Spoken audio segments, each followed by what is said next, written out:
இப்ப நம்ம பேப்பர் மீடியாஸ்ல பார்த்தோம். அதாவது வெயிட் ரிடக்ஷன் சர்ஜரி. இப்போ வந்து அதாவது கொழுப்பு உரியிற சர்ஜரி பண்ணும்போது இறந்துட்டாருன்னு சொல்லிட்டு மீடியால வந்து இருந்தது. பாண்டிச்சேரி சார்ந்தவர் சொன்னாங்க. ஒரு விஷயம் நீங்க நல்லா புரிஞ்சுக்கணும். லைப்போசெக்ஷன்ங்கிறது சர்ஜரிங்கிறது வேற, வெயிட் ரிடக்ஷன் சர்ஜரிங்கிறது வேற. லைப்போசெக்ஷன்ங்கிறது எந்த நம்ம உடம்புல எங்கெல்லாம் எக்ஸ்ட்ரா ஃபேட் இருக்கோ அது ஒரு சின்ன ஒரு ஓட்டை போட்டு ஃபேட் டிசால்வ் ஆகிறதுக்கு ஒரு ஃப்ளூயிட் இன்ஜெக்ட் பண்ணிட்டு அதை சப்போர்ட் பண்றது. இதுக்கு பேர் லைப்போசெக்ஷன் சர்ஜரி.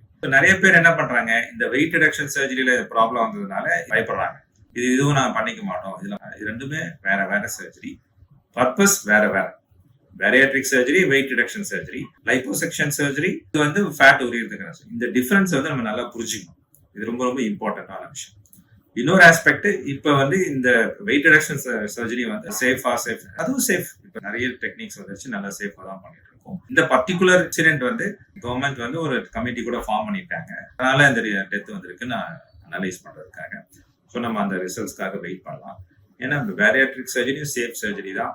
எல்லா ப்ரிகாஷன்ஸும் எடுத்து பண்ணும்போது அது சேஃபா தான். இப்ப நிறைய பேர் நிறைய சர்ஜரி பண்ணிட்டு தான் இருக்காங்க. லைப்போசெக்ஷன் சர்ஜரியும் வந்து சேஃப் சர்ஜரி தான். இப்ப நிறைய பேர் வந்து இந்த சர்ஜரியும் இன்சிடென்ட்டுக்கு அப்புறம் லைப்போசெக்ஷனும் வந்து டேஞ்சர் சர்ஜரி அப்படின்னு நினைச்சுக்கிறாங்க. ஸோ அந்த மாதிரி கிடையாது. ஸோ நம்ம லைப்போசெக்ஷன்லயும் வந்து சேஃபா எல்லா ப்ரிகாஷன்ஸும் எடுத்து பண்ணிட்டு தான் இருக்கோம். ஸோ அதனால பேனிக் ஆக வேண்டிய விஷயம் எதுவும் இதுல இல்லை.